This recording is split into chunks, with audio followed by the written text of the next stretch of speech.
শ্রী শ্রী ব্রহ্মবৈবর্ত পুরাণ চতুর্থ অধ্যায়। আজকে আপনাদের শোনাব সরস্বতীর পূজাবিধি ও ধ্যান কবচাদি কথন পার্ট 2।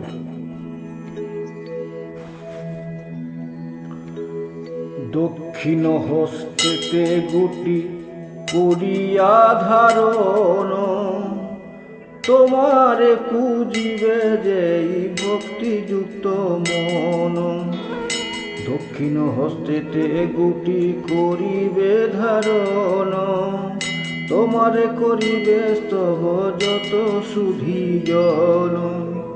তোমারে পূজিবে যেই ভক্তিযুক্ত মনে, মনোবাঞ্ছা পূর্ণতার হবে সেই ক্ষণে।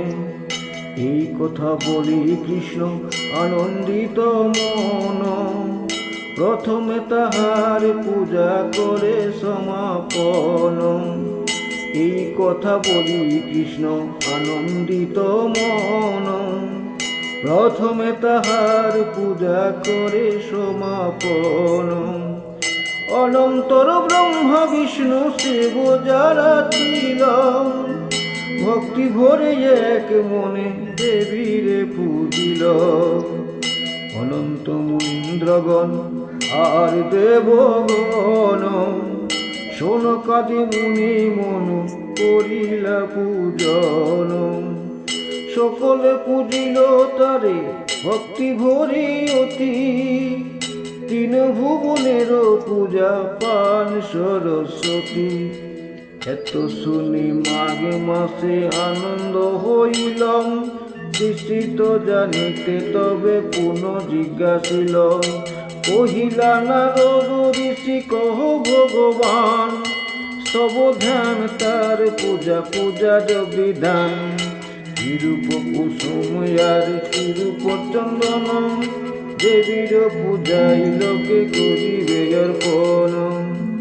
কিরূপ নৈবেদ্য দেবী লাগে গো পূজায়, দয়া করি কৃপাময় বলো আমায়।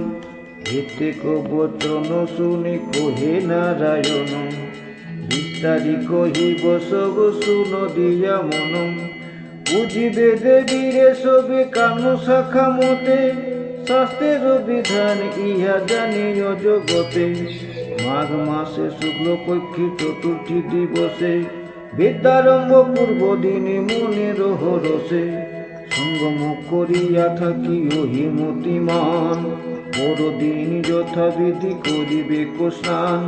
বৃন্দাবন্দনাদি ক্রিয়া করি সমাপন, ভক্তি সহকারে ঘট করিবে অস্থাপন। আর গণপতি সূর্য ব্রহ্মা কৃষ্ণ মহেশ্বর, শিবা নিয়ে ছয় দেবে পূজিয়ত পরম। পূজিবে ঘটের পরে অবিষ্ট দেবীরে, অর্চনা করিবে তার অতি ভক্তি ভরে। দেবীরে করিবে পূজা ষোড়শোপচার, নৈবেদ্য কথা কহি শুনো এইবারে। নবনীত দধি ক্ষীর দুঃখ গুড়, তিল নাড়ু লাজ মধু সপরা মধুর। আতবতন্ডুল আর শুক্ল চিকিটক, ষষ্ঠী গহ বিশ্বন্ন ঘৃতের পৃষ্ঠক। পরমান্য নারিকেল জলম, শ্রীফল বদরিয়ার পুষ্করম্বা ফল। শুক্ল পুষ্প শুক্ল বস্ত্র, শুক্ল মনোহর। চন্দন পুষ্পের মাল্য ভূষণ সুন্দর, দেবীর পূজাই ইয়া কর নিবেদন। অনন্তর জ্ঞান কহি শুন দিয়া মন, শুক্ল বর্ণা ভাষ্য ননায়তি মনোহর। কোটিচন্দ্র প্রভাসন দীপ্ত কলে বরং, অগ্নিসম শুদ্ধ বস্ত্র পরিধানে তার, রত্নে বিভূষিত দেহ অতি চমৎকার। ব্রহ্মা বিষ্ণু মহেশ্বর যারি দেবগণ, ভক্তিভাবে পূজা তারি করে অনুক্ষণ।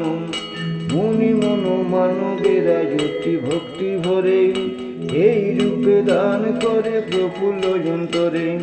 তাই বলি শুনো শুনো নারদ সুজন, এই রূপে ধ্যানে তারি করিবে পূজন।